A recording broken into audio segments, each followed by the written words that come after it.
For more on Viktor Bout now, someone who was tracking him decades ago when the intelligence community knew that he was a threat. Our ABC News contributor Darrell Blocker was a senior active CIA operative at that time and was tracking and surveilling Viktor Bout's criminal operations at the height of his activity.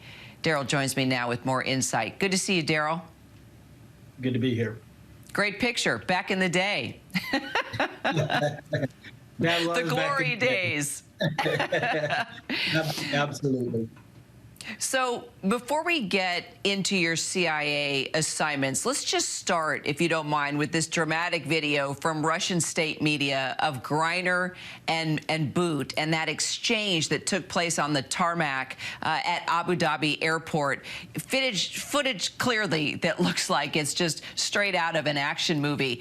Tell us why it's done like this. Tell us about the security that goes into something like this. And are prisoners told, you know, what they can say, not say? Can they say something to each other? Can they look at each other? Just give us the insight we don't know.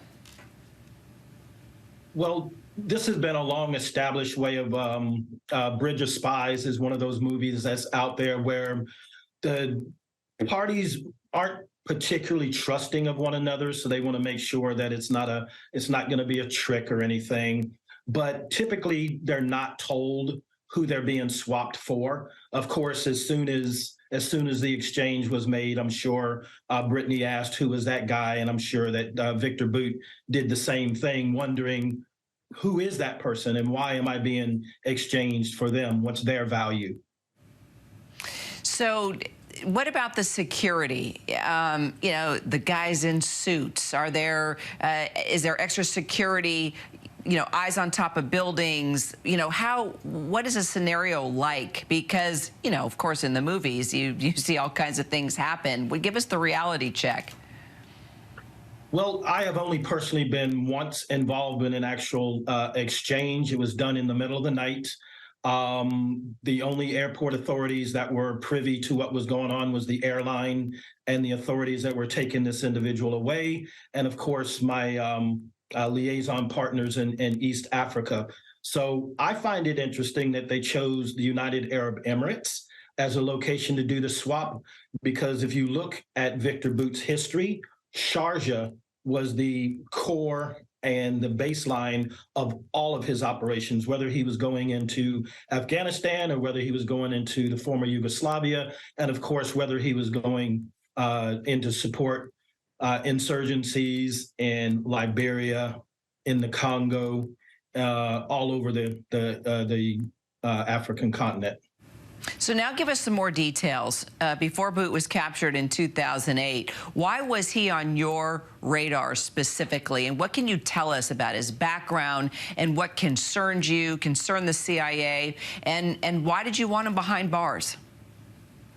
I think what concerned us most was once we figured out from tracking arms shipments, from tracking what Charles Taylor was doing in Liberia, what was going on in Sierra Leone, we realized that Viktor Bout did have legitimate businesses. He was flying for the United Nations, which means he understood the system that he had to countermand or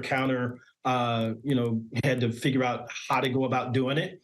We knew he was dangerous when he was selling to both sides. He particularly didn't care whether he was arming the government or the rebels that the government was fighting. So once you have someone who's only in it for the money, who's not in it for some ideological reasons, to me, they become more dangerous. And for those that knew Liberia under the rule of Charles Taylor, he was a horrendous, evil, violent human being. So you put those two together, you understand. So were you able to get anything out of Viktor Bout, like anything else like on Putin or other arms dealers or even bad guys in the U.S.? Well, because we had been collecting on him for probably about a decade, perhaps more, before he was captured in Thailand, we knew what his network looked like. We knew who he partnered with on the weapons industry, on the aircraft side of matters. So we already had a robust understanding, and I doubt very seriously that he was willing to share anything with with Thai authorities, with U.S. authorities. No, I don't think he talked about Putin. I don't think he talked about his life. He's in denial. If you see the clips that are running, in all type of media right now, he's disclaiming all of it, even though the DEA operation has him on video wanting to sell the weapons to the FARC.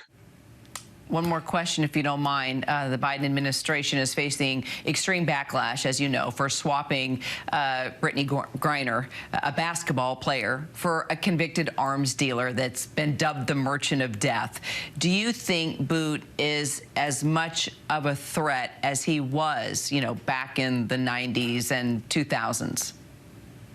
I honestly don't, Kira, but only because he's been out of the game for a while, and because before he was able to almost operate with anonymity. Now, while the intelligence community knew who he was and was tracking him clandestinely, the rest of the world never probably knew who he was. Now everyone knows who he is. So anybody wanting to go into business with him will have to factor that in. And quite frankly, he's going to be a magnet for the rest of the time that he's on this planet. And I don't think he's going to be able to do what he did in the past, at least not in the manner in which he did it. Darrell Blocker, great to have some personal insight on this story. Thanks, Darrell. Thank you. Hi, everyone. George Stephanopoulos here. Thanks for checking out the ABC News YouTube channel. If you'd like to get more videos, show highlights, and watch live event coverage, click on the right over here to subscribe to our channel. And don't forget to download the ABC News app for breaking news alerts. Thanks for watching.